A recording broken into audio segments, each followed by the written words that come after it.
This episode of Noise of the Broke Boys is brought to you by memes. Do you love arguing over the internet? What about condensing out the nuances of a complicated topic by adding a sentence of text over a picture of a cute dog? Are you too busy to read news articles and fact check their sources and would rather look at a poorly photoshopped picture and gather everything you need to know from that? Or are you more of the type that loves to troll the world and watch it burn with silly, low-quality stock images? Either way, memes are a perfect solution for all the aforementioned desires. Please check out Noise of the Broke Boys on Instagram for more information about low-quality memes. And now on to the show.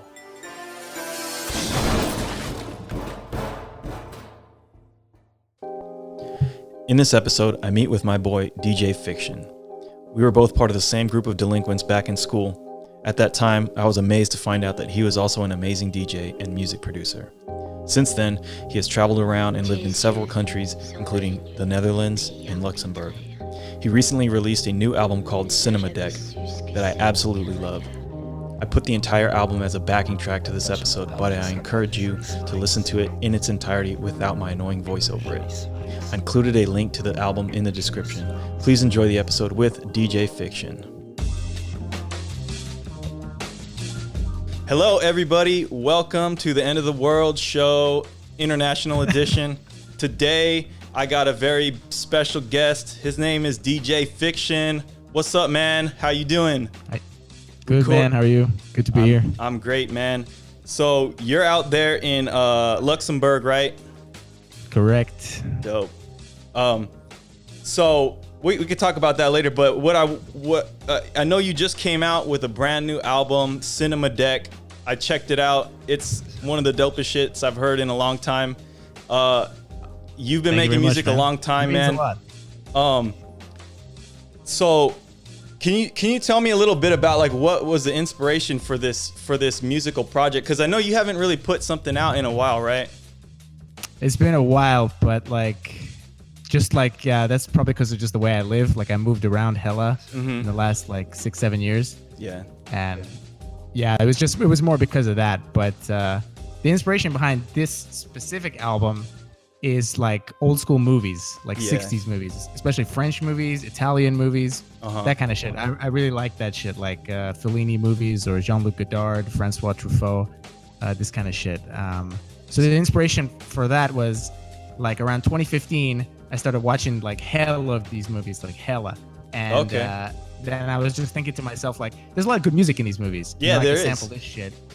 And also the quotes and stuff. And I had it in my mind to make kind of like a concept album that revolves around these.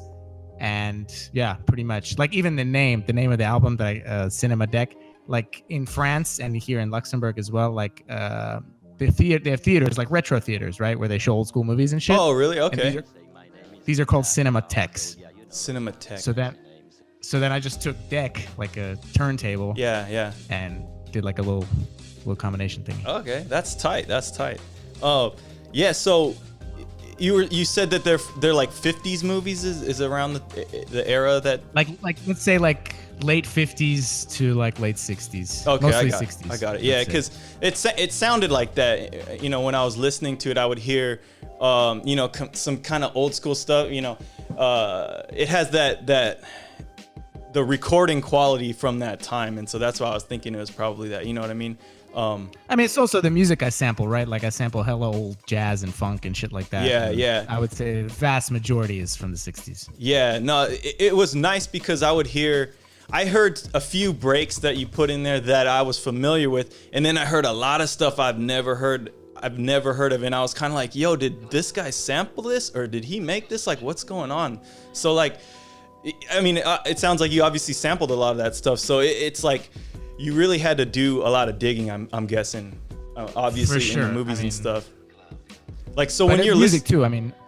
So when you're like watching some of these movies, you're just like going, that's a dope track. I'm gonna try to find it. And how do you I guess pull it out? Are you able to find the track pretty easy? Like, how's your digging process for that? So like most of the music is not sampled from the movies, but some of it is. How I dig for shit, I mean, it's like how anybody else does, right? I mean, like go to record stores, Discogs, like Discogs.com is like my fucking mecca. Like I'm buying hella shit on there. But also just like hella fools upload shit on like vinyl rip blogs. Okay. You can just find hella shit like there. But basically, like digging comes from just under the shit the old dudes used to do. You know what I mean? Like Premier or Pete Rock, or like the dudes that I admire, like DJ Shadow, DJ Crush, DJ Cam. And you just find out what they sampled from years and years of before, you know, like whosampled.com. Like now everything is outed, right? Like now everything, so people find the shit. But before, you didn't have anything like that. You had to just find it yourself. Yeah. You knew maybe a little bit based on an artist or a label or something like that of the sampled artist. And then you could kind of like dig a bit further. Oh shit, like this is a maybe obscure album by this artist or by this label that nobody sampled. Let's see if there's anything on this or on this. Yeah. And then with the movies, it's the same shit. I mean, hella old, like there's this one dude, Dimitri from Paris. Okay. He came out with the album in the 90s called Sacre Bleu. And that kind of is sort of the same thing, except he doesn't sample so many French movies. He samples American movies. Like he samples hella like Audrey Hepburn and shit like that. And had music from those movies as well. So that was kind of like an inspiration for me as well. So you were kind of doing the reverse of that, of what he was doing. Even though he's French, funnily enough, but and I'm American, but so you're pulling out French movies. Okay, that's tight. No, I mean getting inspiration from like other people like that is really dope. I mean, and what I really liked about the album is that I could really tell that you were digging for it, and I feel like it's somewhat of a lost art, at least from what I see on like the mainstream radios and stuff. And it's like it's kind of sad because I think. Maybe because of a lot of copyright laws and stuff that is getting like kind of pushed to the underground a little bit more now. But it's like, it was super refreshing to hear that, because I was like, yo, this guy put so much time into digging. Like I can tell this is like, you had the like the early 90s type of like digging attitude in the whole album is what I was feeling. At least that's what I was pretty getting. Much my whole idea. Like all I ever wanted really with music is just to sound like mid 90s, like Crush and Shadow. That's it, pretty much. That's tight. Yeah. So like, I always just went for that kind of aesthetic. Why nobody? I mean, people still do sample. I mean, look at like Hotline Bling, right? That was fucking huge, and that was fucking just a pure sample, right? With practically nothing else.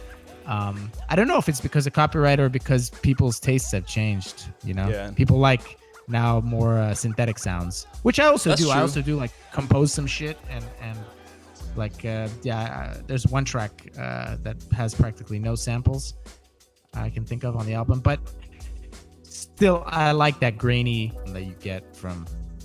It's like kind of like a nostalgic type of sound, you know. Like it was very moody, and that's what I liked about it. It was I guess similar to like a movie, really. Like you get like these moody tracks in it. I was like, oh, okay, this is tight, you know. And it really feels like you're going through like a whole storyline almost. You know what I mean? Is that kind of what you were going for? Pretty much, exactly. You nailed it. Like even before, I had the idea to sample like specific dialogue and have it in order throughout the album to make a storyline. You know what I mean? But that was just way too fucking complicated. And like in the end, I kind of scrapped it. But still, I have that idea in my mind that I could have done that. Like could have made a full-fledged, like chopped up my own story from all these other movies. Like imagine you got like 20 movies that you sample and all these different lines and all these different languages, but you can make a cohesive story out of it and then set it to music. It's opera in a way, like hip hop. No, that's tight. I've always liked those kind of like albums that have some sort of kind of storyline or whatever. Like what immediately comes to mind is the album that Dell did with Dan the Automator. Remember that one? It was Deltron. Yeah. It was like super weird kind of story, but it was like it was like sci-fi shit. I kind of dig it. Yeah. Or like I know Kendrick Lamar does a lot of like concept type of stuff like that. He's got some kind of storyline that like loosely connects everything. I always like that because the single tracks like are good standalone, but then when you listen to the whole album, you're like, oh, I get it, dude. He has you put a lot of like effort into like really pulling the listener in. I mean, it reminds me sort of like, like Pink Floyd used to do stuff like that, where I was just thinking of that, like The Wall, exactly. Yeah, no, it's like you put their record on and it goes from beginning to end, and it's like, man, this was a whole story, and every single song kind of like bleeds into the other and stuff. It feels like you're on like like a Disneyland kind of like ride or something, going through the whole album. It's dope. Yeah, so I really dig that. That's tight. Thanks, man. That's definitely kind of the approach I had. I missed back in the days how you used to have a cohesive album that people would listen to from cover to cover. Like nowadays, it doesn't seem like that's the case. I mean, now it's like kind of more single tracks. Yeah, I think everybody just puts out single tracks most of the times. But I liked the album format. I always liked it. Albums are like perfect length, really, for like a listening. Like you sit down, it's usually about an hour to 45 minutes to like an hour, which is kind of like what I try to do with podcasts too. But it's like perfect to sit down, listen to some stuff, and just take yourself on a ride and stuff. But yeah, a lot of people don't do that anymore, which I miss. I mean, with vinyl especially, you have to do that, right? Like I'll put on like a record and just listen to it, right? You sit there. I mean, I'm in my head like digging for samples and shit. But I have a bunch of records from like 90s guys and shit like that. And yeah, you just have to. You gotta just sit there and listen to the fucking thing. You gotta have all your, senses kind of focused on that. Yeah, so actually, like while you're listening to music, you're saying you're like digging. So like, what's that process like? What's going on in your head, I guess? What makes a sample kind of stick out to you? Are you kind of like DJing in your mind? I couldn't even tell you. Just like so I'm not like musically trained. That's the thing. Like I played piano for like, I don't know, 5-6 years as a kid, but that was a long fucking time ago. I don't even remember that. But I don't know.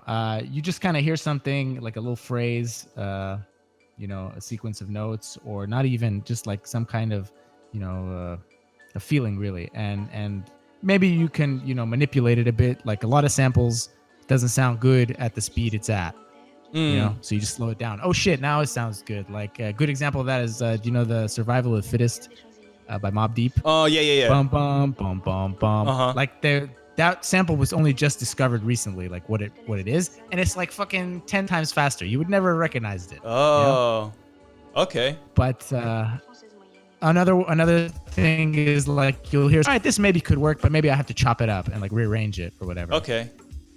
But are you doing that in your mind as you're listening? Not really. You kind of just hear it and you're like, maybe I can use this. Okay. Maybe like you'll end up using 1 out of 10. It's just like it's that's why it's called digging, right? I mean, you're just digging for shit, and most of it's going to be worthless. Yeah. No, when I was younger and I would do that, I had a lot of like just trash records, just that I heard like one little piece of a thing, and I was like, I'm gonna keep this. But yeah, it's like a ton of stuff that's just junk though. But you're wading through shit, basically. I mean. Yeah. But you think about it in another sense. I remember, I think it was DJ Shadow that said this. He said, from already recorded music that has already sold, right? It's already, someone at one point thought this was good. So if you're making music from music that someone at one point thought was good, your shit's probably going to be good too, right? I mean, how could it not? I see. In a weird way. Yeah, that's tight. No, you know what? That reminds me of like, what's his name? Bob James. Oh shit, yeah. Like, cause that guy would his music was just, it would always like every 2 seconds or whatever, it would like change the whole mood of it. And I remember there's like a couple songs he has that so many people have just sampled from, and I was like Nautilus, yeah, exactly. Nautilus. And it's like, I did not know that was the same song, because this guy's song sounds so much different from this guy's song. But but like when I found out it was the same song, that track that you can sample. Yeah, I was like, holy crap, dude, that's dope. So no, but that makes sense. I mean, like, and I know that a lot of times you'll find an artist that has say like Premier sampled something, and you go, okay, let's check out this artist's whole discography, exactly. And then you find a lot of other stuff that's just kind of hidden in there, or whatever. Exactly. Or like say like in James Brown's case, like, you know, his band, like they had their own albums and stuff. So you go and check them out and stuff, or like they're just the drummers and stuff. Like there's a lot of like just hidden gems out there for sure. But it's a process to find it. I mean, I've been doing this for like, 13, 14 years. You know, you do this over time, it becomes almost second nature. You don't even think about it anymore. You're just like, all right, here's this. You just start connecting the dots until the point where, you kind of almost know where to look now. Do you know what I mean? See. So does that change the way you listen to just music in general? Like, so when you're listening on the radio, you're like picking out, okay, what was this sample from? Or like, what is this drum doing or whatever? I mean, that just comes from learning music production, right? Okay. I mean, yeah. I can't listen to any music anymore without thinking in my head. Without okay, like, how'd they do this? How was this mixed? How was this produced? How was this programmed? Blah, blah, blah. Yeah, without breaking it apart and finding all the components of it. Yeah, no. I've been like trying to do that too. I kind of do that for dancing anyways, because like it's just good to, it's a good level, or it's a good way of adding like depth to the way you dance, because you can, you know, say you can follow like a bass line and then you can follow like a drum pattern or whatever, and you can switch between that. And I noticed that skill transfers really well to music, because now you're listening for those same things that you would have been listening for in dancing, but you're now going like, okay, now how did they actually make that little beat pattern or whatever? You know, this is the snare is doing this doot doot doot or whatever. So that's tight. No, but yeah, it really it deepens the way you listen to music, is what it sounds like. It's kind of annoying at the same time too. Like I probably piss hella people off. Like they'll be listening to some song, like, oh yeah, these drums are weak. Like they should have done this. They should have. This is off. Like, That's people like, dude, just shut up. Yeah. So do a lot of people go like, oh, let's not talk about music with you? Is that how it is? I don't know, but yeah, it's just something that happens. I mean, when you start to, I guess, delve kind of deep into something. I mean, it's probably the same for everything, right? I mean, probably hella fools who are like hella into like video production and shit. They break apart everybody's YouTube channel and shit. Yeah, I'm sure they do. Yeah, it's.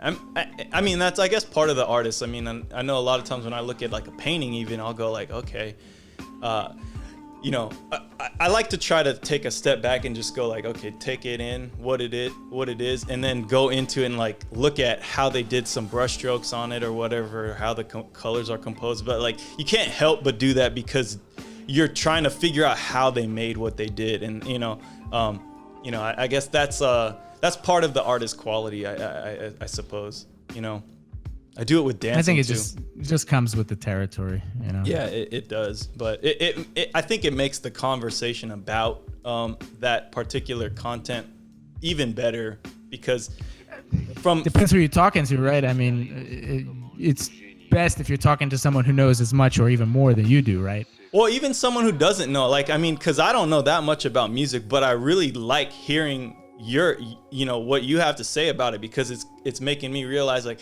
oh yeah, this stuff goes a lot deeper than I thought, you know what I mean? And I'm hoping that open-minded people would gain the same kind of interest into that, because I mean, music is just so complicated, and just listening to just a song on the radio, I mean, just the primal instinct of yourself is to go like, oh yeah, I like this is something to groove to. It's kind of like you shut off your conscious mind and just let your subconscious like soak in the mood or whatever. But then if you do let your conscious kind of like take it in too, you're like, man, this is really mathematical in a way, you know what I mean? It's very scientific. It's cool like that, you know? And we're just talking about production. I mean, that's all I know. I don't know any theory, right? You don't know any theory at all?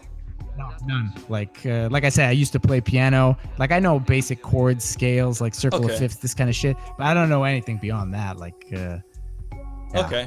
Well, I mean, I feel like that's a good starting point that maybe not people don't even know. I mean, it's like, I would say that's as basic as you get.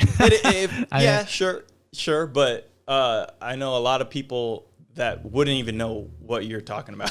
You know what I mean? Scales and circle of fifths and stuff. And, and I guess even how that relates to like harmonics and stuff. So, sure.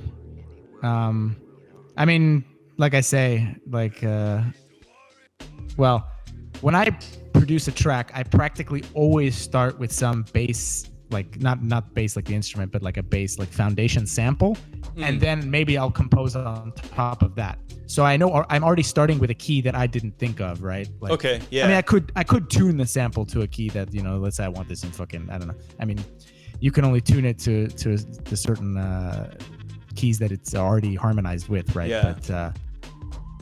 But anyway, I usually never start from scratch, let's say. You know what I mean? Yeah. No. I need something big. But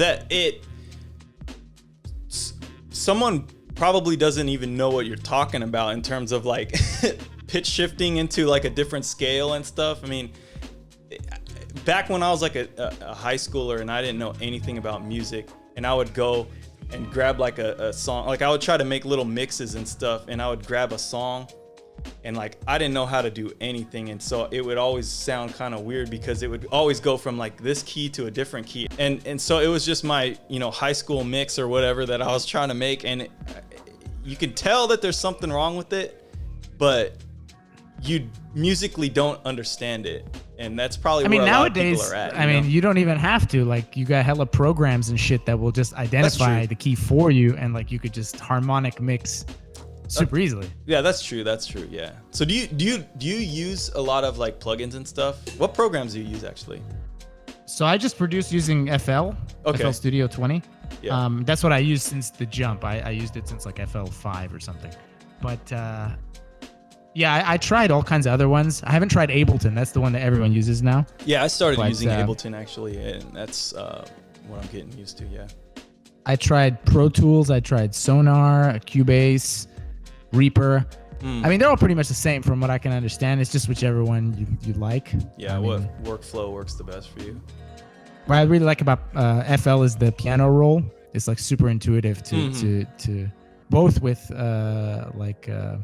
instruments and with drums, like for sequencing. But and then yeah, of course, hella fucking mixing and production suites, like plugins. Do you know? Shit. So do you know a lot about like sound engineering?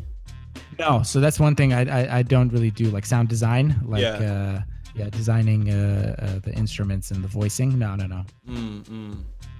What, do you master your own stuff? Yeah. Okay. So that took like hella time to learn as well. Yeah. But it's an art form in its obviously own. I'm never gonna get it as good as a treated room in an engineer. Yeah. But hey, I'm cheap, man. I gotta do it. I mean, it sounds good to me, so like, but yeah, I'm not some engineer, so I don't know. I mean, I don't have like the best equipment, but like the room really matters. Like this room has hella fucking echo. I should like put like hella like foam and shit on the walls. Oh, okay. But, yeah. I wonder if that actually helps make it have more of a nostalgic sound almost, you know? I don't know, but I do try to like listen to it in different environments, like headphones, car, you know, this, that, whatever. I mean, it might sound good on the monitors, but it might sound bad somewhere else. Yeah, it's weird how that happens. Yeah, it's just you'll play it in your headphones and you're like, oh, this sounds dope, and then you'll go in your car or whatever, and you're like, man, what the. Headphones are the easiest by far to make sound good, in my experience. Yeah. So when you're working on mastering a track, is that like part of your workflow where you it should be done at the very end? Like you're done with the production, you're done with the mixing, you bounce it as a final wave, stereo wave, and then you just master that on its own. Yeah, but when you're in that mastering phase, are you going like, okay, let me get it perfect in the headphones, and then let me get it perfect in the car, let me get it perfect on like a whole sound system in like an auditorium or whatever? The monitors, like these speakers, the studio monitors, that's what you try to get it perfect on that. Oh, I see. Okay.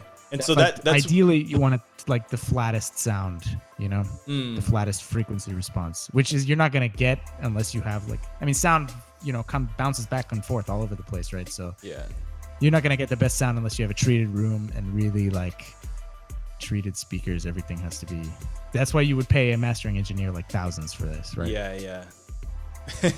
It's crazy how which unless I was gonna get like returned like on my money, I don't know, I just don't see the point. So you sell, I know you obviously sell your music on Bandcamp, But do you do like a lot of shows and stuff? No, man, not for a long time. Like I used to, but that was like hella years ago, DJ live.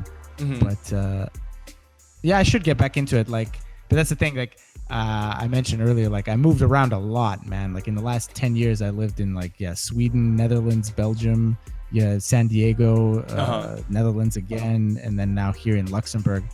And like just so many times I had to buy and sell my equipment over and over and over, you know? Yeah. Moving all that shit around is not easy.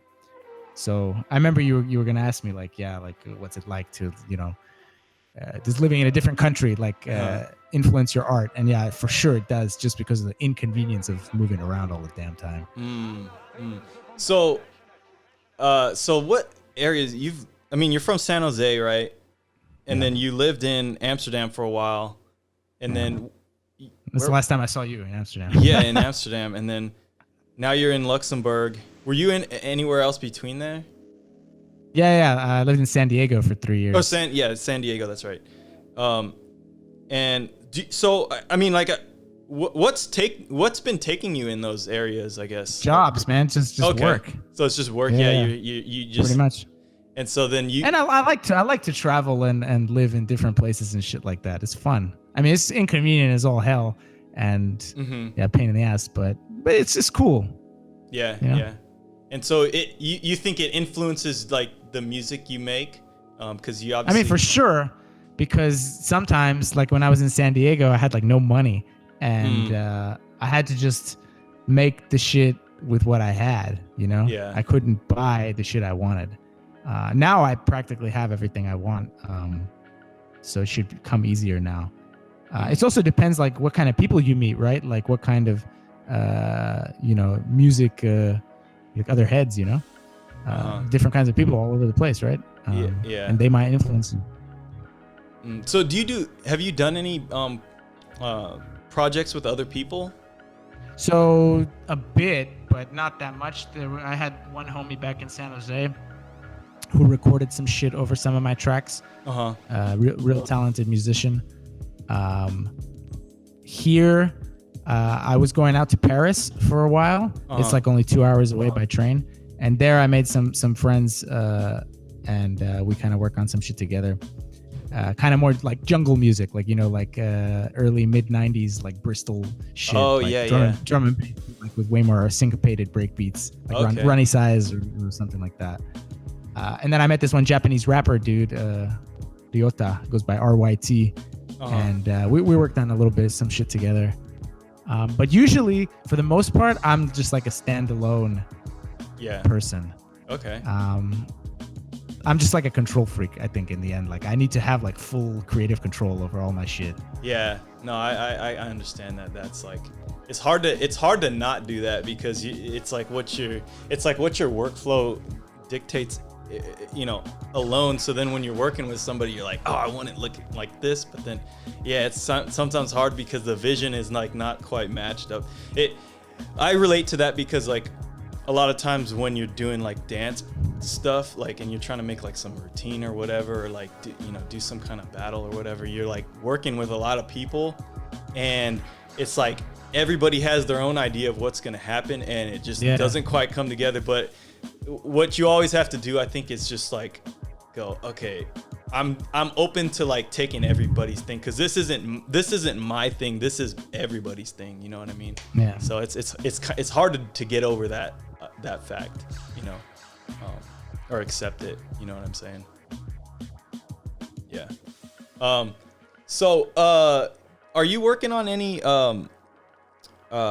new projects right now? So just now, I just put out the album like a month ago. And now I think I'm just gonna actually focus on DJ mixes for a little while. Okay.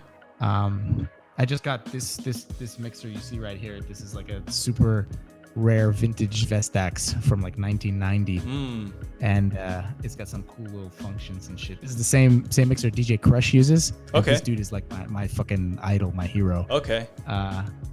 So I think I already put out a couple of DJ mixes recently, but I think I'm gonna focus on that a bit. And I mean, I'm kind of tapped out now for production because I just put the shit out. Yeah. It's like starting from zero, which is cool at the same time because Yeah. it's like, oh shit, I can make like something. No. Tabula rasa.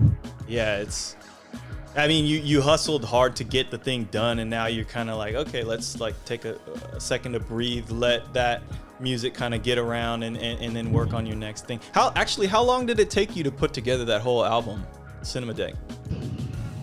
Yeah. It's kind of hard to say because like some of the tracks I made back like in 2015. Oh, wow. 2016. Okay. And I just didn't do anything with them. I just had them sit. And then some of the tracks I made just like 6 months ago. Okay. Or like four months ago. So you could say it took like 5 years, but that's not really accurate because like, you know, hella, like I think when I first moved to Luxembourg, I didn't work on music for like a whole year. I was just running around, traveling, you know, I was back in Europe. I was like, oh shit, let me do this, go here, have fun, get drunk, blah, blah, blah.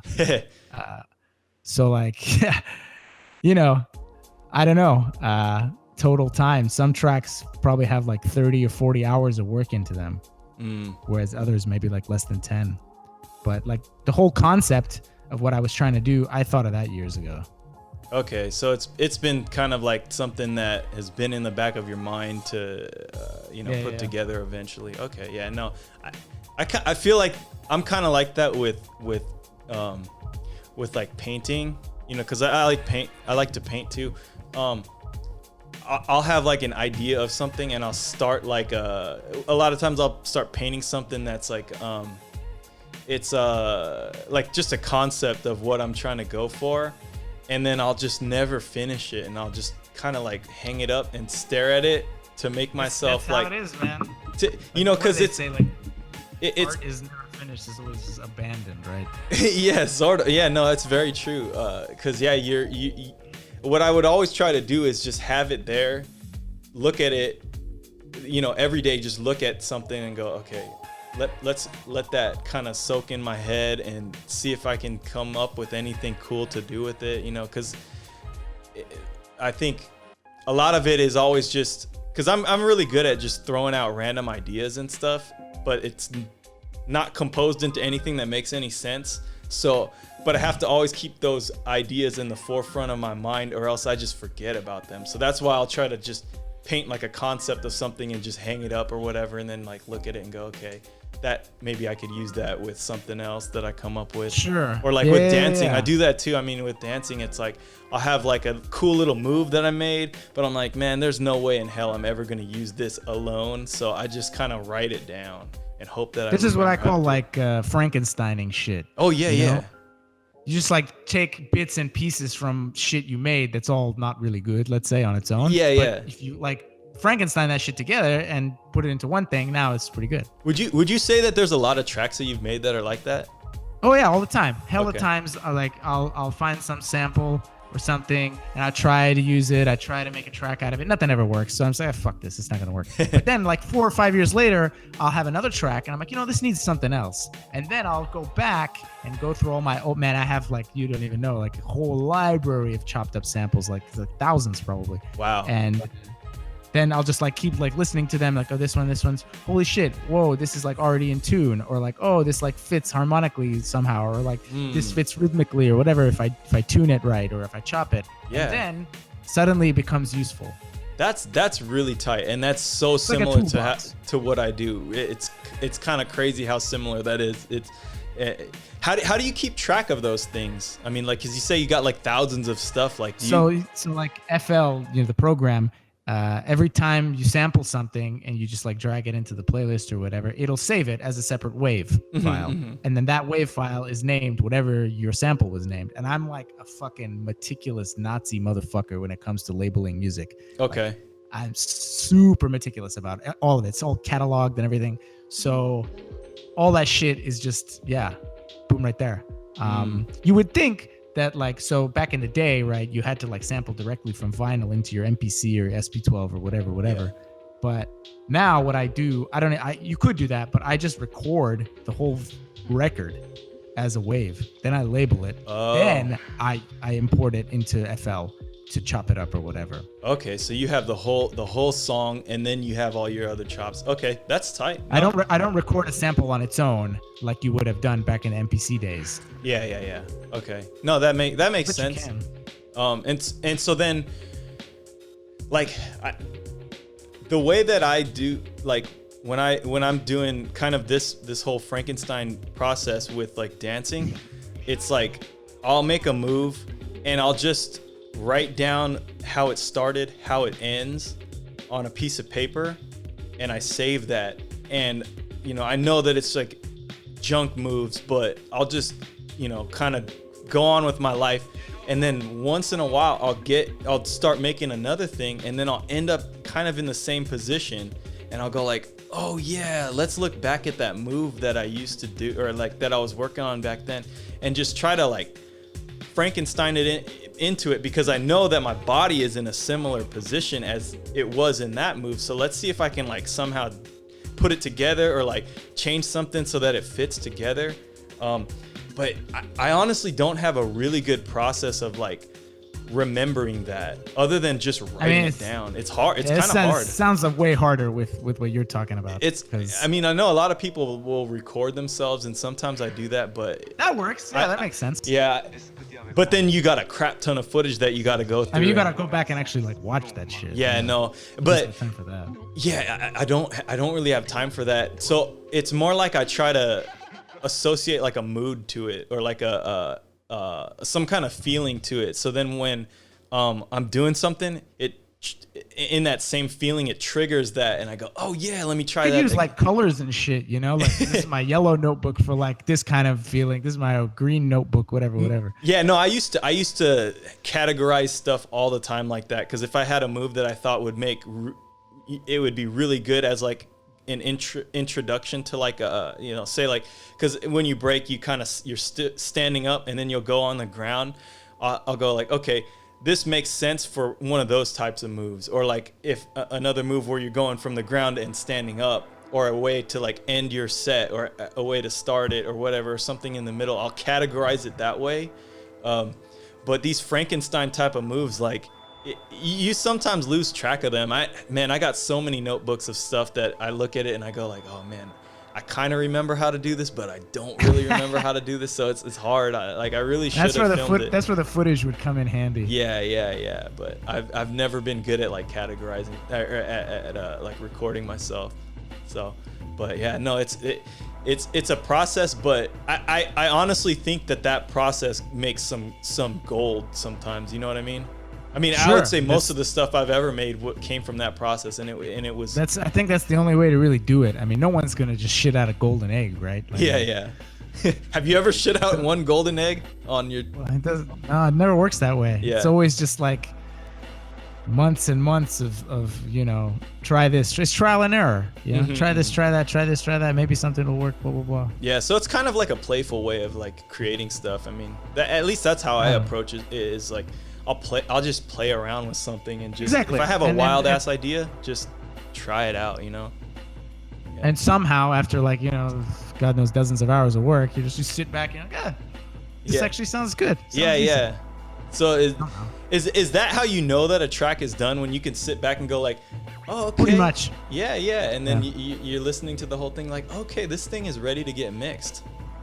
I do the mixing throughout the production. Yeah, okay. You probably shouldn't do that, but I do that. Okay. I think mixing for me is just part of my workflow. Okay, but so then you sit back and you're like, okay, this makes sense. I can start, maybe mastering it or whatever. Yeah, I can bounce this. Yeah. Okay, that's tight. No, wow. So, yeah. So that feeling sometimes takes forever. Like sometimes I have a track like that I had in a back burner for years. Yeah. Okay. Yeah, man. So like I just. This last probably a year and a half or whatever, I started getting like more into music production, and like literally everything I've ever made is like, it's shit that I just saved. And I just will listen to it and go like, okay, hopefully someday this will like turn into something dope. I have an idea. I want to make some kind of album someday, but I kind of have an idea of what I want to do, but all these tracks that I potentially want to use, it's like they're probably at like 25% to 50% of what I actually want it to be, but I think it's onto something. And so I've just been kind of like, I'll play it once in a while to just listen to it and go like, okay, see if I have any good ideas with it. But it's like, they're all just like unfinished projects in my mind. So, and I'm afraid that it never will become that, and I never will put out an album, but I'm hoping that someday I do it.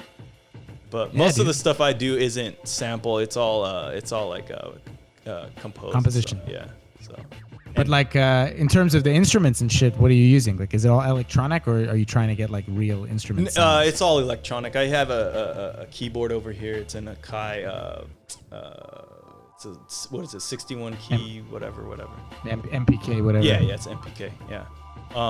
And I have a smaller one too that I can travel with. I sometimes take it when I'm traveling or whatever, just to like pull it out. But what about the voicing? The voicing of the instruments? It's all like. Yeah, it's all. I'm trying to like find like good samples of stuff to use that, but I don't know. I honestly just compose some stuff, and if the notes sound what are you trying good, to sound like? Yeah, that's hard because that's getting into like sound engineering, and I'm not good at that at all. You know, I got some friends that are better at it, but it's like, you know, that's my idea, is to like take the compositions I've made and then, you know, someday come back and then really like work on the voicing of it, because I think that's where the big gap is really in what I do. So, but I don't know. I'm a beginner at this. I'm curious. I'm trying to like understand like who are you trying to sound like? If you told me, hey, I'm trying to like emulate this dude, or like, I'm trying to. You know, I'm not trying to sound like anybody really, like, because I approach music kind of like, when I hear something that I like, I go, why do I like that? And then, so I'll try to like dig deep into like the song. Is it just this chord progression that I really like? Is it this instrument, the way it's sounding? You know, I've really gone back into a lot of like old like 90s rock music, like Nirvana and stuff, and I'm like, oh man, I just love the way that they did the guitar work on this or something. And it's like, so I'm like, basically when I see that, I go, okay, how can I make that same feeling myself? And so then I just what I do is I really study the way they made that track, and then I go, okay, this is the part that I do like about it. Let me see how I can make that myself, like how I can recreate like a feeling like that. But in terms of artists, dude, honestly, I love all sorts of artists, dude, all types of music. I mean, it's not just hip hop music or whatever for me. So there's a lot of times I'll listen to like a country song and I'll be like, oh man, the way this guy sings this, like this little this chorus or whatever, I'll go like, man, I love it. And like, you know, just try to figure out why I love it so much, and then, you know, try to figure it out. I don't know, I can't really sing, but it'd be dope if I could. That's a whole other thing, but you know, I don't know. So essentially every time I make like a new track, it's a concept of trying to recreate a feeling that I heard that I really liked. So literally everything I make sounds different, I think. I mean, because I couldn't pin a style to it, you know. I imagine that's probably like how Kanye West or whatever like approaches stuff. He's got some artists like him, they just have so many different sounds that are like attached to them, you know what I mean? Or like, who else is similar to that? I don't know, Cool Keith. I was gonna say maybe I mean, maybe even Pink Floyd. Like it's hard to pinpoint like what exactly their style is, I think, you know. I don't know, but you get what I'm saying. Oh, you know who it is? Tyler, the Creator. Like when you listen to his stuff. I never really listened to much of his stuff. I know just like a bit. I liked one dude that he worked with, Vince Staples. Okay, yeah. His music is just kind of like, it's. I feel like he doesn't have. His style is to kind of like have it open, I think, you know, in a way where it's hard to pin something to it. You know, like how you hear some guys that is like, okay, these guys do like trap style music or whatever. Sure. This is more like a lo-fi type of style or whatever. It's hard to pin it to those guys, you know? So It's good to incorporate all kinds of different styles in your shit for sure. Yeah, like I can like even me, I'll throw in like drum and bass and shit sometimes. Like I can just tell that when they were making a song, it was inspired by something kind of off the wall. You know what I mean? Yeah. Yeah. I mean, shit. Look at even like I don't know, De La Soul or something, or Tribe Called Quest back in the early '90s. It's all like hippie rap. Yeah. It is. Yeah. No, I like that. Or like, do you ever listen to like fucking Brother Lynch or like some Cool Keith? It's like horror movie shit, right? Yeah, it is. It's kind of crazy. Yeah, those guys sound. Yeah. They're like they tell some crazy stories. Yeah. To me, like just like maybe it's a tangent, but like Brother Lynch, I just imagine him and his buddies sitting around like like okay, we're like gangster rappers, but what's even crazier than like killing people, eating them? Yeah, exactly. The next level of thugness and eat the motherfucker. Yeah, dude. But yeah, they take it a step further for sure. So who would you say are your favorite artists right now? I mean, obviously you're saying like what were you saying? Premier? No.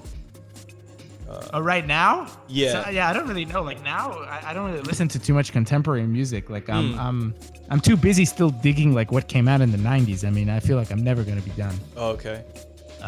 Especially like hella Japanese shit, man. Like fucking Japanese producers from the '90s are so good. It's like crazy. And they're really underground too. Yeah. It's like just some random label that only put out like 5 or 6 records, and that was it. And you never heard anything from these fools again. But damn, it's some good ass shit. Yeah. But like, who still makes good music now? Like, the only contemporary producers I can think of are more like electronic, not so much hip hop.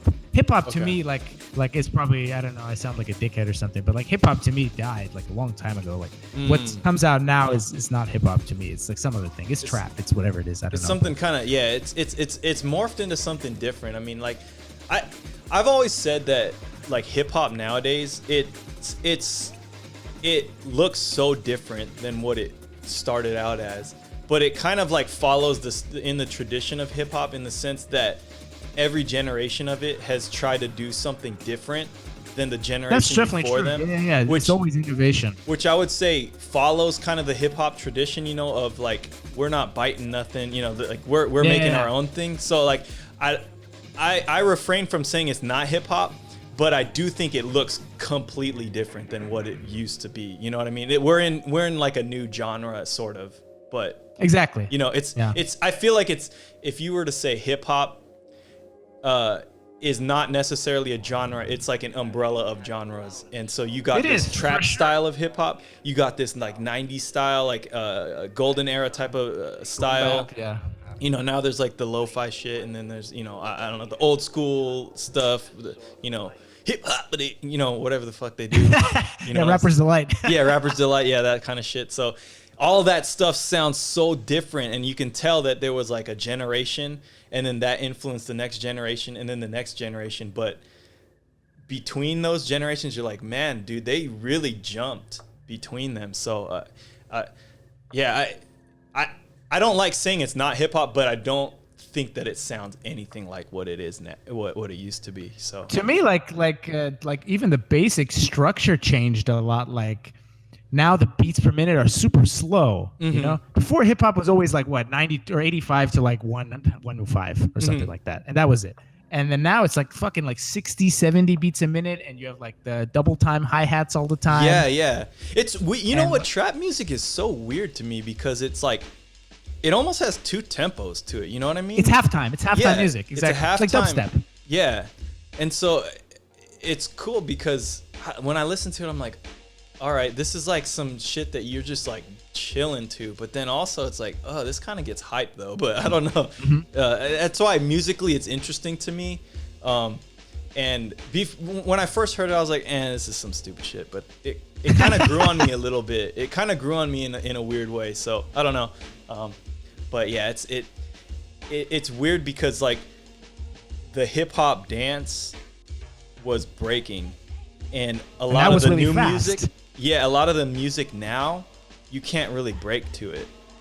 No, I mean it all just slowed down over the years. Yeah. I mean you can dance to it, but doing like traditional break style moves, you can't really do to it.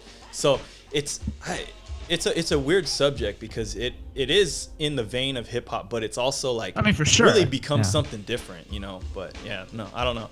I dig it. They're doing what they're doing, you know. I'm excited to see where it goes from there, you know, in like 20 years, like what's gonna be happening. People are gonna. Man, fuck knows, man. Nah, I don't even know. I mean, you couldn't like predict the cycle and the way it goes. Like people say that shit's cyclical, right? And sometimes I see it. Like even like I remember in the 90s, electronic music, or like the early 2000s as well. It was all just a rehash of disco music. Like straight up, it was just disco music. Yeah. And then now, like not now, but okay, what, like 5, 6, 10 years ago, you had like vaporwave, and that shit became hella big. And that was just a rehash of like a bit later 80s disco music, and especially like the Japanese city pop shit, which is good. I love city pop. Yeah, that stuff's tight. So like there is a cyclical aspect to it. And especially in these genres like hip hop and electronic music where you're sampling all the time and reusing shit. I think the cyclical nature of it is more of the feeling or the mood of it. You know what I mean? Because like disco, for instance, it has this like kind of party, like dance with, you know, the ladies or whatever kind of feeling. Yeah. And then like they kind of went to, you know, to like in house music in a way is like kind of the same sort of thing. You know, it's got that same kind of mood to it, or like, you know, I don't know. House music is like really stripped down disco. Yeah, it is. I mean, house music is why they came from the gay clubs in Chicago. Yeah. Where they were just like, let's just strip it down and make it just pure 4 to the floor shit. Yeah. But yeah, it seems to me like people go, oh, I missed that mood, I missed that feeling, and then now new artists are going like, let's try to recreate that mood with this new shit that we got. You know what I mean? Yeah, for sure. That's what I see with the cyclical nature of it, which I think is tight. But like, I don't know like what trap is. Maybe from nothing. Maybe it's totally like a new thing. But I don't know where they got this idea to make it like all halftime, to make the like these like really staggered, syncopated, especially with the hi-hats and snares. Yeah. Yeah, I don't know. I don't know where that came from. I don't know where it came from either, but to me it seems like maybe dubstep kind of like influenced it a little bit in the way that they do these kind of drops and stuff. Like, cause dubstep is like halftime music as well. Yeah. I mean, dubstep was always interesting to me because what would happen is like it would do this crazy build up, and then right when it drops, it slows everything down. It's kind of like the opposite of what you were thinking was gonna happen. You know what I'm saying? Like a traditional techno song, it'd probably just start getting crazy. You know what I mean? But it's like the drop is like, you know, a transformer sound, and it kind of slows down. The beat kind of disappears in a way, and I feel like trap music took that same idea sort of and then maybe extended it and made it more of like a you know, a rhythmic kind of way. I don't know, but yeah, it's an interesting style of music. Yeah, but I could see that there's pieces of other stuff that are kind of in there. I don't know. Yeah, I think honestly, someone probably was just messing around, and then they just was like, "Hey, whatever, let's hear what's going on with this," and it caught on. So I don't know. Who knows what's next? Yeah, maybe a rehash of the 90s, hopefully. Yeah, that'd be tight. No, that. Well, you know what? Actually, to be honest, lo-fi music is really blowing up in the last like couple years, and I really think that has huge influence from the 90s. You know what I mean? Yeah, it does. It's kind of like, I would say that's like a continuation of like the early 2000s, like Nujabes and Dilla. Mm-hmm. Those are like the godfathers of this genre, right? Yeah. People often put my music in that genre, but I think it's like, not quite. But the thing with like lo-fi music is, you have that really lo-fi aspect, right? Where like the shit sounds like it's actually like mixed badly on purpose. Yeah. Or like has this really like tape quality, like where the fucking time of the pitch, you know, of the sample or the whole song even starts to go off, right? Yeah. So it sounds like this wobbly, like you know. Yeah. I mean, I think it's specifically made to sound old and I guess in a way that it makes it sound more nostalgic, sort of. You know Exactly, what I'm saying? yeah. Which is why I'm going, okay, not the 90s is when you would have been listening to something on a tape like that. And so it reminds me of that. Yeah, yeah. And then they got like kind of, you know, some like chill like hip hop beats or whatever. So, but it seems to me like it's kind of some derivative of that style of music. Yeah, you're probably right. Yeah. Let's see. Anyways, so you said, yeah, you're not working on any new projects, but you're just doing more like DJing now. Yeah, just digging for other tracks to mix and like setting up set lists and shit like that. Okay. Are you gonna try to do any like DJ shows? I mean, now with fucking Not Corona. yet. Yeah, actually, you know what? I'm curious. Like, I've been seeing like a lot of like DJs that are going on, virtual like social media, and they're doing just mixes and stuff. And like, I thought about doing that. I would need to buy a camera, but Yeah, I thought about that. I mean, yeah, I could do that. Yeah, no, that'd be tight. No, dude, there's one dude. Fuck, there's this one dude from Japan, DJ Coco. Have you seen this fool? No. He's crazy, man. He's incredible. Like, he only uses 45s. Okay. And nothing else apparently. And the dude is just incredible. His mixing skill, his like, you know, blending, his selection is just bananas. I'm thinking like this motherfucker must sit all day to like come up with these sets, you know? Yeah. He's got to live that life. I mean, he's nuts, man. Check him out. He's like incredible. You said Coco? Yeah, it's KOCO. KOCO. What, is he on YouTube, or where can I find him? On Instagram. Instagram? Okay. Yeah, that's where I see a lot of people doing it. Yeah. He's crazy, man. He's got like this one like fucking like he's blind in one eye. So like you just like see this fool doing it, and like his one eye is like all white looking in the other direction, but like his hands and everything is so fast. Like, oh shit! God damn. Damn. And so he does a lot of mixing? Does he do a lot of scratching or? Yeah, a bit. Not so much, man. Scratching, like that's the one thing I really like. Kind of I mean, it's not totally dead, but almost like right. I don't hear anybody really scratch anymore, which sucks because they do like it. I mean, they so do it, cool. but in and of itself, it's become like just like a novelty. Like you'll go on Instagram and you'll find like 12-year-old girls that'll out scratch like the DMC champion 10 years ago. Straight up. And yeah, like, yeah. No, like, I've seen some of that shit. But no one incorporates it into their music anymore. Mm-hmm. You know what I mean? Whereas back in the day, you would have had some scratched hook, like, you know, DJ Premier, this, that, and the third, whatever. But now, yeah, I don't know. Yeah, no, I definitely missed that. I remember I used to try to scratch, and it's freaking hard. It's like it's a art form in itself, dude. Yeah, for sure. I loved watching those old like battles. What is it? The championships with like Hubert and all them. Yeah. Yeah. Because it's like, dang, dude, this shit is crazy. I remember they used to throw a few shows like in Sacramento when I was a kid of like the same kind of thing. Like they would just bring some DJs in and do it, and I was like, god damn, this is crazy. And it was all like before like Serato and stuff, and so it was just like you couldn't just tap a button and be like, okay, here we go. Like, you know what I mean? No. You had to fucking know where that shit is on the. Yeah, exactly. You'd see guys with like they'd stack their records all on the thing so that they can like mix it, and then they throw that one off, and then they keep going. And I was like, dude, this is crazy. The process is so crazy. It's just hella thought out. Like you just exactly. plan that shit at like practice, and then boom, you got your nice little set. Do you think you can do any kind of scratching like that? I know you do some scratching, but I scratch, but I could do nowhere near the level of anything like that. Do you ever try to do that? That's like I never tried to do any like crazy shit. Like, yo, let me do this like crab into the flare into this. No. I was always just like, how do I make scratching into part of my productions? Okay. Like that's what I always wanted to do. Okay. Like in the beginning when I first started, like back in college, like in Davis. Yeah. Like in 2003 or something. Oh no, that was in high school. Yeah, you would be DJing the parties. I think that's how I met you, because you were DJing and then you started scratching or some shit, and I was kind of like, oh, this motherfucker knows what's up. Cause like most DJs like wouldn't do that, but I was like, oh, this fool has some technique, and I think that's why I started talking to you. Maybe I don't remember, to be honest. Or you were like playing something that like some off the wall like kind of music, and I was like, yo, this dude was digging for this. Like, it's not just some fucking Nelly song or whatever. You know what I mean? Yeah. And, so I always did try to do that. Like, but yeah, that's how I started. I was DJing parties and shit in Davis. And then also, like, I was learning how to scratch.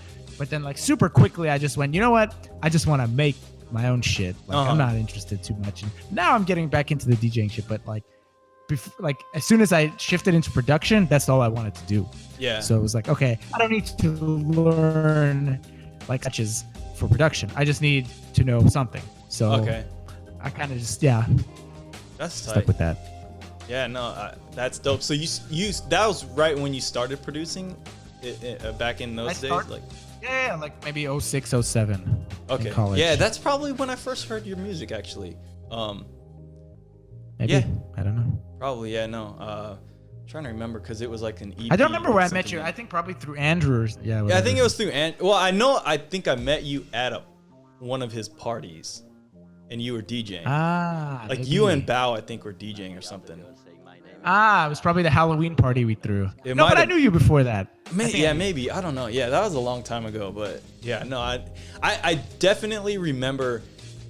You know what? I probably met you before that, but I didn't know you were DJing. But I remember a moment when I was at one of those parties, and I like heard the DJ just play something crazy, and I was like, "Holy shit, dude! Who's DJing? This shit is dope." And then I looked over to wherever you were, and I was like, "Oh shit, I know this dude." And I think I talked to you, and I was like, "Bro, you know what's up?" Like, you know what I mean? Like, I had an immediate realization that it wasn't some fucking just regular ass person just DJing. You know what I mean? Like, it wasn't, you know. So cool, I don't know. That was dope. Well, anyways, dude, we're hitting about an hour right now, so we should probably close this show out soon. Where can people find you? Yeah, on any fucking music platform, Spotify, iTunes, Tidal, Bandcamp, YouTube, whatever. YouTube. So it's DJ Phixion, Phixion. Is that right? Yep. You got like that? We were talking before, like, what were you saying? I picked that name because I wanted a name I could scratch. Yeah. You know, I couldn't use my own name. I couldn't make up some other name. Otherwise, I would never be able to find some fool saying it. But I wanted a name like, shit, let me find fucking, you know, whoever, J-Roo the Damager, you know, Fat Joe or somebody saying that shit. And then I could, Phixion, you know? Yeah, that's tight. Yeah, no, that's some old school shit for sure. It's like a lot of people used to do something like that because you can find a record or whatever that says that word. Exactly. You know? Yeah, I know. I knew someone that went by Chemical or whatever. There you go. Same kind of thing. Now you could just use Serato. I mean, you could just have your homeboy, you'll record whatever. Yeah, now it's a lot easier for sure. But yeah, back in the day, it was a lot different. Yeah, I mean, you couldn't just do a little mic shout out or whatever. You needed to like find a record that you can actually like scratch or whatever. Now it's Serato. You can kind of do whatever the hell you want. So which is tight. I think it makes for some. I mean, shit. I have Serato right here. So what the fuck am I? You know, I don't shame Serato at all. I think it's pushed the world of like music production into like realms it could have never gone to. So I really like that. You know, it allows like I think it extended the life of turntablism. You know what I mean? For sure. Oh, for sure, man. You know, regular Techniques 1200s, you know, whatever.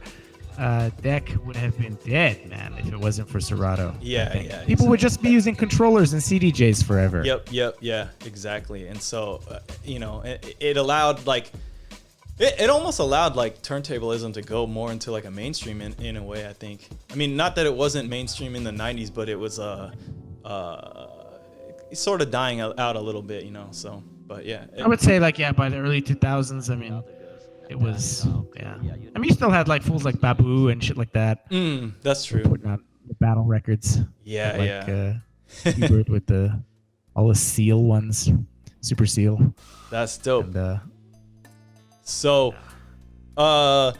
everybody check him out. DJ Phixion, Cinemadeck. It's a really dope album. There's like 15 tracks, 16 tracks, something like that. No, is it more? Okay, yeah. 15, really dope. I've been trying to play. I think my phone turned the music off, but I'll make sure I put a playlist on this whole podcast so you guys can check that out. Thanks for being on, dude. This was great. Dude, Thank you, man. Amazing, man. Hopefully I'll get this podcast out pretty soon. Dope. Hey, thanks for listening, guys. Peace. Peace.